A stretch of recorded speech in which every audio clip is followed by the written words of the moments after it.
എൻ്റെ അനുശോചനം ഞാൻ കോട്ടയത്ത് വെച്ച് പറഞ്ഞതാണ്. ഇപ്പം അതിൻ്റെ തുടർന്നുള്ള ക്രമീകരണ കാര്യങ്ങളെക്കുറിച്ച് ചർച്ച നടന്നുകൊണ്ടിരിക്കുകയാണ്. ഞങ്ങളിപ്പോൾ KPC ഓഫീസിലേക്ക് പോവുകയാണ്. നാളെ ഇവിടുന്ന് മൃതദേഹം അവിടെയാണ് ആദ്യമായിട്ട് വെക്കുന്നത്. കോൺഗ്രസ് അധ്യക്ഷ ശ്രീമതി സോണിയാഗാന്ധിയും മറ്റ് കേന്ദ്ര നേതാക്കളും നാളെ KPC ഓഫീസിലേക്കാണ് വരുന്നത്. അപ്പോൾ അതിൻ്റെ ക്രമീകരണങ്ങൾ നോക്കാൻ വേണ്ടി ഞങ്ങൾ KPC ഓഫീസിലേക്ക് പോവുകയാണ്.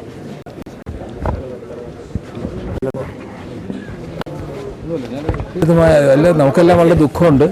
കേരളത്തിനും ഇന്ത്യൻ രാഷ്ട്രീയത്തിനും തീരെ നഷ്ടമാണ് സംഭവിച്ചിരിക്കുന്നത്.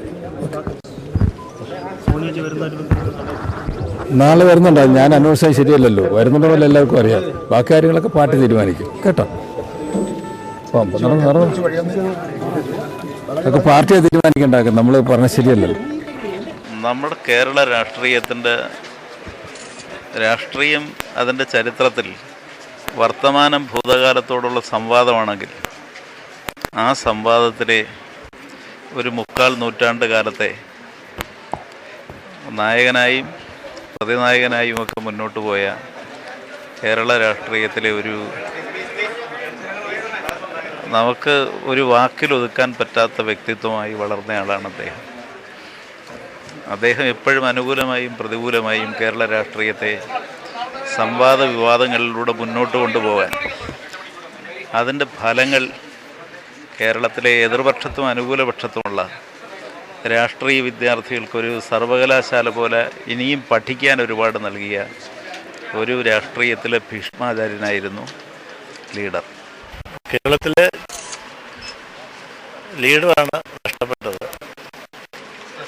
എല്ലാവരുടെയും ലീഡറാണ്. അസാധാരണമായ ഒരു രാഷ്ട്രീയ നേതാവാണ്. അത് ഞങ്ങളുടെ തലമുറയിൽപ്പെടുന്നതാണ്. ഞങ്ങൾ അദ്ദേഹത്തിന് അത്ഭുതകരമായിട്ടാണ് കാണുന്നത്.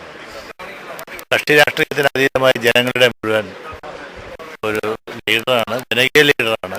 ലീഡർ എന്ന് പറഞ്ഞാൽ ശ്രീ കരുണാകരൻ മാത്രം. ഇനി ഒരുപാട് നാൾ കാത്തിരിക്കേണ്ടി വരും കേരളത്തിന് ഇതുപോലൊരു നേതാവിനെ.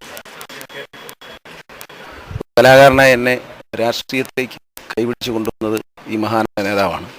അദ്ദേഹത്തിൻ്റെ വിയോഗം എന്നെ ഒരു മകൻ പോലെ സ്നേഹിച്ചിരുന്ന അദ്ദേഹത്തിൻ്റെ വിയോഗം രാഷ്ട്രീയമായിട്ടും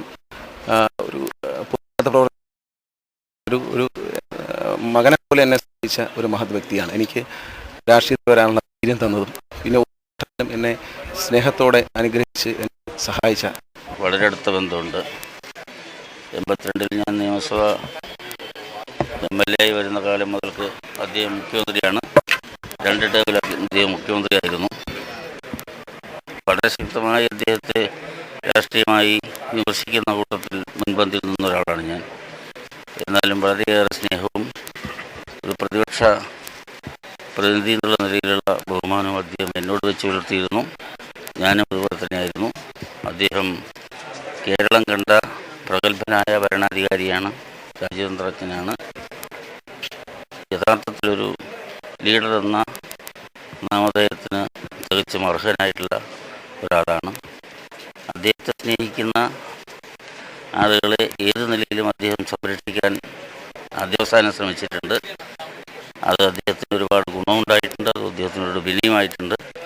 എങ്കിലും അദ്ദേഹം ഒരിക്കലും അവരെ കൈവിടാറില്ല. കേരളം കണ്ട പ്രഗത്ഭരായ ജനനേതാക്കളിൽ പ്രഥമ പരിഗണന അറിയിക്കുന്ന കൂട്ടത്തിൽപ്പെടുന്ന ഒരാളാണ് നമുക്ക് നഷ്ടപ്പെട്ടത്. ആ വേർപാട് നികത്താൻ മറ്റൊരു കരുണാകരൻ ഇനി കേരളത്തിൽ ഉണ്ടാകുമെന്ന് തോന്നുന്നില്ല. വലിയ നഷ്ടം.